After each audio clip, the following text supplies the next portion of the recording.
Okay, let me just check in our group. Just give me a second.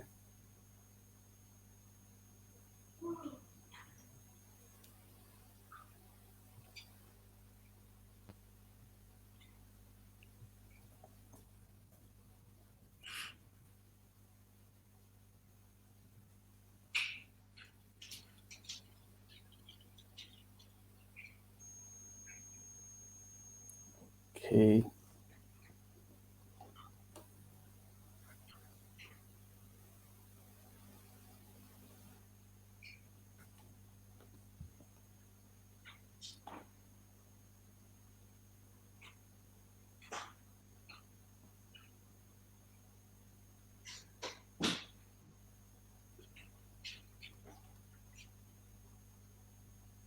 Yeah, we are live in our group. So, welcome, Dinah.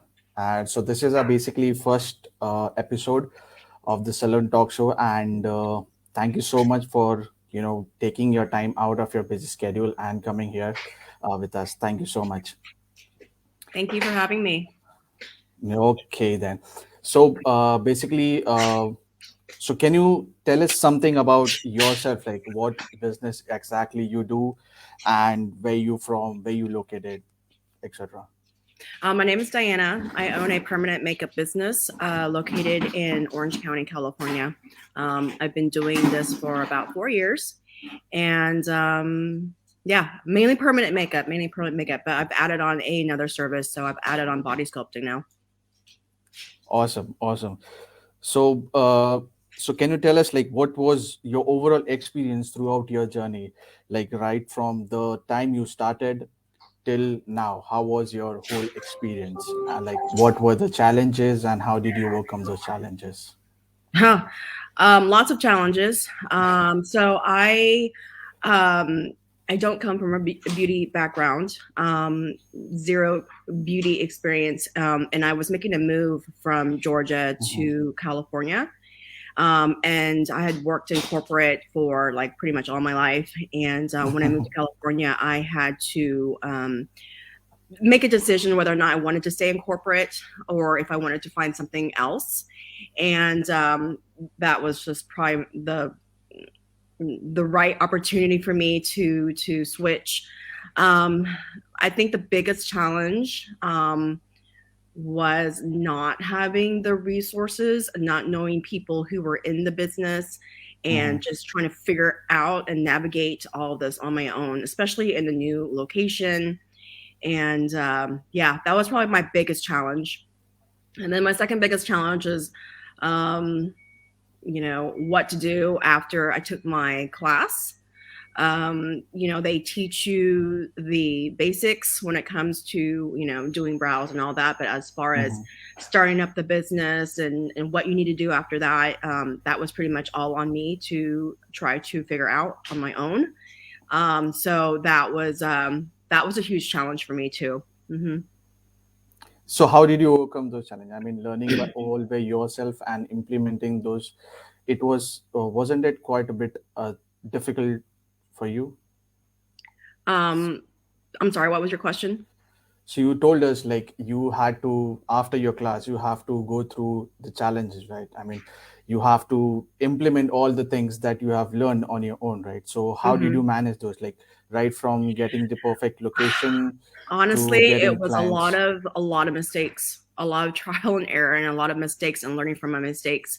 I think that at the beginning I was a little bit maybe a little bit too eager, and I probably jumped into something that was bigger than what I was ready for. Mhm. And the location that I chose, I jumped in and purchased a salon right away, and it quickly became quite overwhelming to me because when you're new, it's really hard to find clients.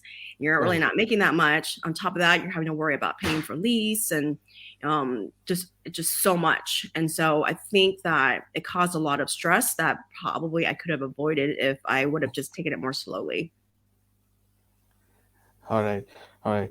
So so basically, as a newcomer, what tips or what would you like to share with them? Like in our community there are a lot of people who are actually planning to get into this industry, and there's some of them are like just you know starting out. So what would you like to share with them? What I would like to share is to make sure that you this is really what you want to do. I think a lot of people jump into this thinking that this is easy money and this is super easy to do. You can get clients right away, and that's really not the case. It really is a lot of hard work. It takes lots of hustle and dedication. It's not like easy. It's not easy. It's not easy at all. So making sure that this is truly what you want to do, that you're truly love and you're passionate about. If you're passionate about it, then you're going to make it work. If you're kind of just jumping in just as a trend, then it's probably going to be really difficult for you. So number one, making sure that this is what you want to do. And then number two, really do your research in finding the right education. There's so much out there right now that it's become such a trend, and everyone's jumped on and train. They're a trainer, even though they like took a class like 3 months ago, and all of a sudden they're a trainer. And there's a lot of maybe not so great training out there. So just making sure that you do your due diligence, looking for the right education for you. And I really encourage you to, if you find that, then to reach out to the instructor, talk to the instructor, make sure that the instructor responds to you in a timely manner. Check out that instructor's work, make sure that they have great work. And yeah, just do your due diligence. You need to do that. Don't just jump on and just, take a class just because, I don't know, maybe that person's Instagram famous or something. Just because they're Instagram famous doesn't necessarily mean they're a great teacher. Not everyone is a great teacher. They may do beautiful work, but they may not be the best when it comes to communication or trying to teach you how to do it. Right. No, that is perfectly what you said is absolutely right. Like you have to check the background before getting into anything, right? Because there are a lot of people who actually tell they are very well experienced, but when actually it comes time to show the work, people tend to move a, bit, move back a step. So that is a very well said by you, Dinah.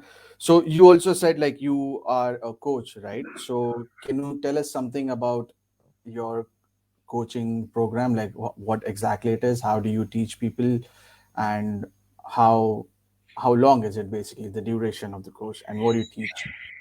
Yeah, so I started teaching probably when COVID happened, and I during that time, California was shut down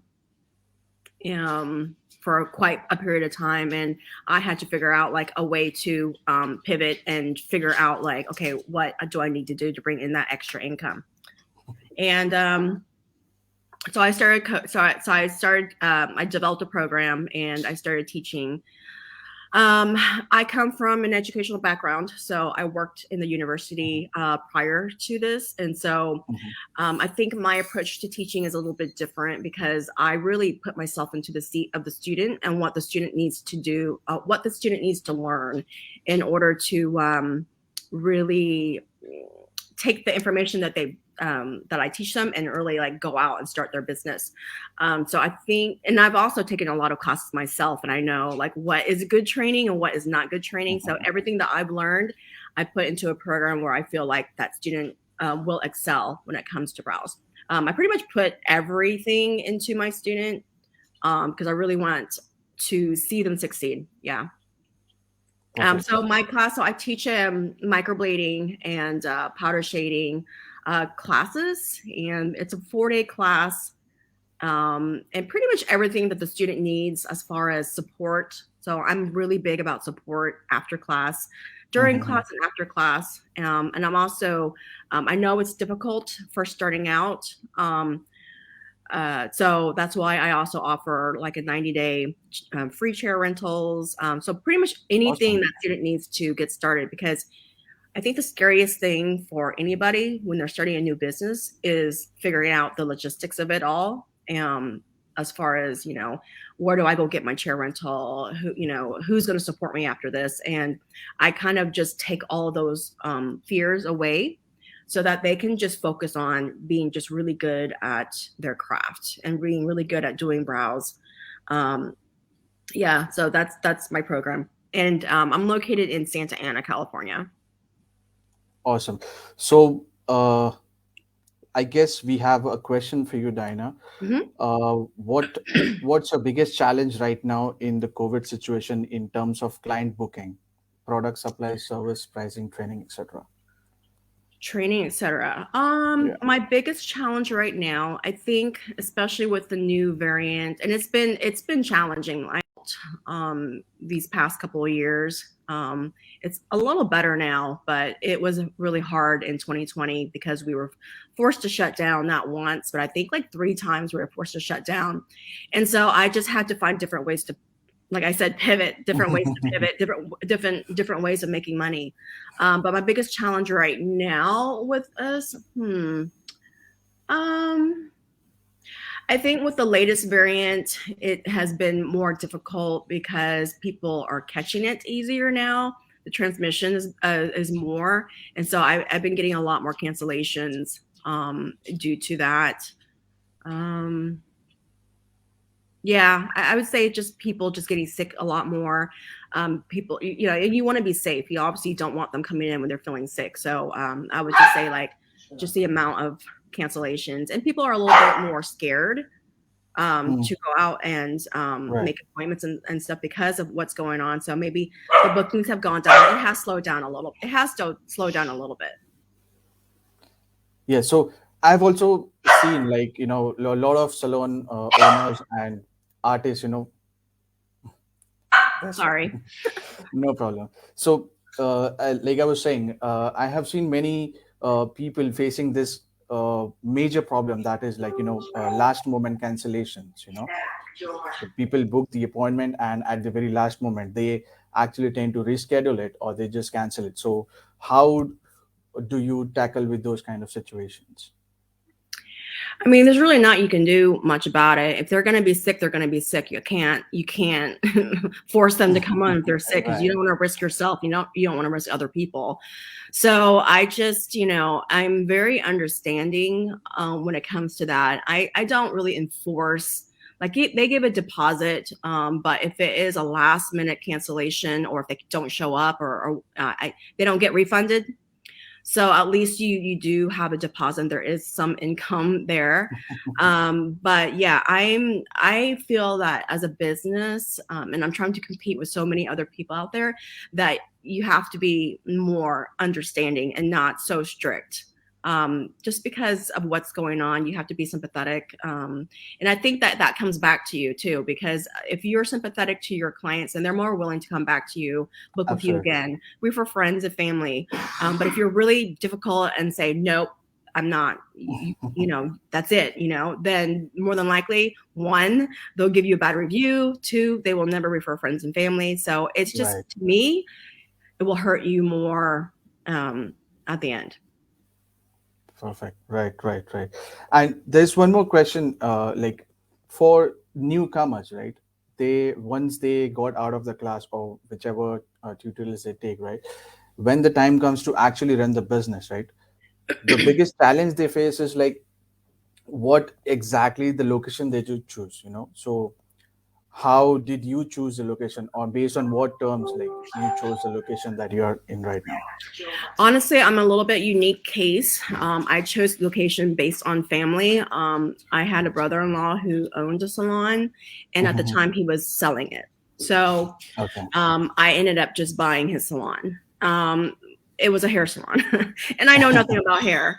And so that to me was a really big challenge. And like I said, it was just way more than I should have taken on at the beginning. Like I encourage all of my students. I tell them, one, take advantage of the chair rental that I offer, and then two, start small. Just start very small. Go out and find a place that will do like a daily rental, because clients are not going to be lined up at your door, right Right. away. It takes time, lots of time, to start to build up that clientele.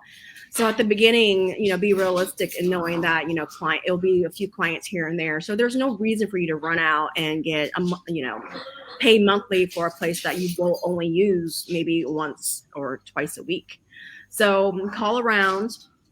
I tell people to, go into like a Stola salon or like a Phoenix salon. Those are like beauty salons around here, and they basically rent out beauty suites. And you can start contacting the people in those suites and asking them, hey, do you do daily rentals? And I guarantee you they will probably do it. They don't mind renting out their space. And they'll do it Right. daily. They'll charge like 50 a day, which to me is not that much. If you have a client or two clients booked that day, then you're only paying $50 versus having to True. pay $800 a month, right? So yeah, that's what I encourage them to do. Is to just reach out to other artists and ask them, hey, do you do daily rentals? If you sublease, and I guarantee you somebody will. Also, I say to call around and, talk to different beauty salons that are, they have the same clientele as the clientele that you would like to do browse on, and just talk to the salon and ask them if they would be willing to do like a commission split, because they have so many Mhm. clients walking through the door. They can easily advertise you and get you clients. They get a commission and you get clients, and normally with something like that, you don't have to worry about rent. That's taken care of by the salon. All you have to worry about is just taking care of the clients that they You refer to. mean you mean the collaboration, right? Exactly. Yeah. Collaboration is huge, in this business. So I'm contacting those salons and seeing if they would be up to doing a collaboration like that, where it's a commission split. And a lot of times they will. And a lot of times, it's easy for you because you don't have to worry about all that. All you worry about Right. is working and getting really good. And eventually your name, you'll be able to grow your name and your reputation, and you will get busy enough to where you'll have to approach the owner again and say, okay, I'm ready for a rental now. I don't want to do commission anymore. Right. But it takes time, like don't just run out and just get space and start Yes. paying monthly when you need time to build. Right. So we have another question here, Dinah. How do you deal with clients asking for discounts? I get this all the time. All the time I get this. I they ask this, and it's okay to say no. It's okay to be like, my prices are my prices. My prices are equivalent to other places around here. And my prices are based on the quality of my work. I spent this much X amount in training, and every year I'm always paying for additional training. So I give good quality work. And so my prices are my prices. And yeah, once in a while I might bend a little bit, but mainly you just have to be kind of firm about it, and just reminding them that who you are in this business, and that you're able to give them great quality work. Yeah, I always wonder why people think like it's okay to do that with permanent artists. Like they don't go to the doctor and ask for like a discount. Can I get a discount for my surgery? I Right. mean, it doesn't happen, but for some reason in this business, it happens a lot. And I don't know why. I don't know why. But you just have to be firm about it, and explain to them in a nice way that it's due to the quality of my work. It's due to my 5-star reviews. It's due to so many factors that you'll be very happy with your brows. And so I think once you explain that, then they're okay with it. Right. Right. Right. All right. So, Dinah, like you said, you are also a coach, right? And you're based out in Orange County, California, right? Uh, if anybody from our community would like to learn from you, how should they get in touch with you? Oh, you can contact me via Instagram or via Facebook. My handle is modernbeautysalon.studio. That's probably the easiest way to contact me. I'm always on. I'm on a lot. Yeah. Or the alternate way, you can get in touch with us and we will make a contact with you. That's the Mhm. best thing what you can do is. All right. So my last question to you, Dinah, is what would you like to share something from your side? Since you are into this industry for a very long time, you are very well experienced. So, what are some, your own experience you would like to share with our community? Yeah. I think the biggest thing that I struggled with at the beginning was, I took a class and I was practicing and I thought I was really, really good. And I would go onto Instagram and constantly compare myself with other artists. And I would beat myself up all the time. Like, why am I not like that? Why am I not good like that? And I think it's very easy to fall into that trap where you are, you struggle with like imposter syndrome. You think that you're just not good enough, and that can really affect you and your confidence. So I always say that you can only compete against yourself.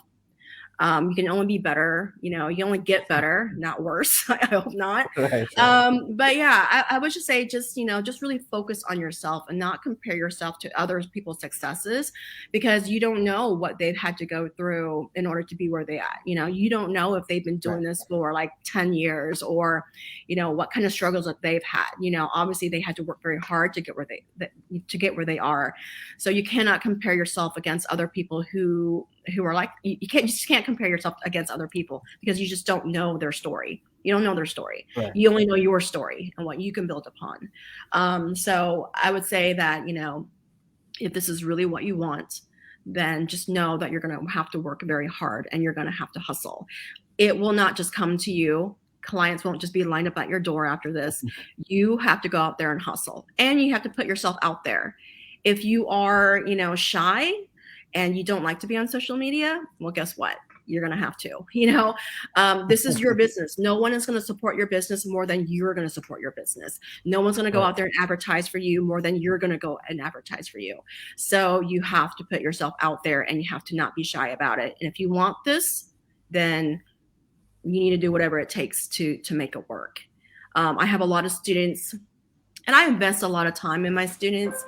And there's always those few who come through my class, and I can tell right away that they're probably not going to go very far. And how I can tell is that they don't put their all into it. They don't put 100% Right. into it.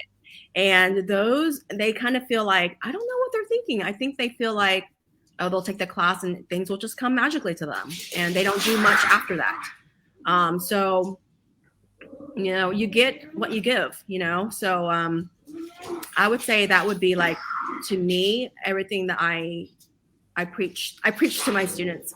I am where I am today is because I worked really, really hard. And let me tell you, it hasn't been easy, but I worked really, really hard. And what does that mean? That means that after I took my class, I was practicing every single day. It didn't matter what it was. And I was just practicing. I was constantly, every time I did a client, I would go home and critique my work. I'm always critiquing my work. Even today, I will go home and look at my pictures and say, what could I have done better? Right. I'm never at that point where I feel like I am the best, So you always have to just think like, what can I do to improve? What can I do better? What can I do to become better version of me tomorrow? I think as long as you keep that mentality and you're always trying very hard, then yeah, you're going to succeed. But if you take the class and think like, oh yeah, I'm really good now, it's all going to come to me, then absolutely it's not going to come to you. I'm going to tell you that Right, it's not right. going to come to you. You have to work very hard to be successful. You do. And that's with any business. Any business you open, you have to work hard to get the clients, to get the customers, to build your reputation. So Right. I'd say that would be probably like my number one thing I would like recommend. Right. Thank you so much, Dinah, for giving such lovely feedback to our people. And thank you once again for removing time from your busy schedule and being here and sharing such priceless knowledge with us. And we hope that you know, reach many more uh, multi-million dollar business. You make multi-million dollar business, right? Right. So thank you so Oh, much there's once one again. thing. I'm sorry. There's one thing as you're talking, I'm like, Yeah. I'm remembering. So once you're in the beauty business, so once you do permanent makeup, it doesn't just end there for you. There's so many other things that you can start branching out, in the beauty business. For Mhm. me, I've started adding body sculpting, and that to me has increased my client base so much as well. And I feel like, you ordering lots and lots of different services just only increases like your reach too. And when you advertise one thing, then you can advertise another thing, right? So you're not just like, I only do brows. Just like I only do brows, but then like you have to also add on, lips, lip blush, eyeliner. Like don't just stop at brows. Like you need to be like a well-rounded artist and offer different services for your clients, because you might do their brows one day, but then you might do their lips the next day. You might do Correct. their eyeliner the next day, and then you might do their body sculpting the next day. So I really feel like, don't feel like that's the it when it comes to permanent makeup. Like it opens up such a huge door for you if you have your eyes open and you're looking for it. But it really does. It really opens up the world to you. Right. And Right. so just don't think like once you're in doing brows and that's it. There's so many different opportunities out there. Right. So once you just have to wait, you get the client inside your doorstep, and once they are in, you can do Oh upsells. yeah. Oh yeah. And like for instance, the body sculpting, like I had one client, I did her lips. I actually did her lips, and she follows me on, I think, Instagram. She saw that I was doing body sculpting. So she came in and just straight out, not even a question asked, purchased a 10 packs 12 pack session with me. Yeah, just Awesome. purchased upfront 12 sessions. And then she got such great results that her mom signed up, and now her sister signed up. So you see how it's Nice. just like an effect. So yeah, I mean, from doing lips to now doing like her entire family. Yeah, it's good, but you have to keep all those options open. Like don't just like be so narrow minded and think like I'm just going to do brows, because eventually, the brow business might slow down, and you want to be offering other things too. Right. Right. Right. Right. All right. Thank you so much, Dinah, for coming here once again, Yeah, and you're we wish you welcome. all the I hope best. that was And helpful. And a um lot, a lot, a lot. yeah.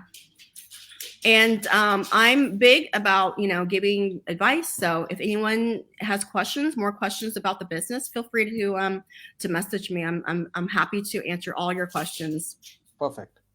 So I'm going to share your Instagram handle as well. So if anybody from our community wants to connect with you regarding anything from courses or like asking you questions, they can connect with you directly. Right. Okay, sounds good. Awesome. Thank you Thank so you for much, having me. Dinah. Thank you. Bye. Bye bye.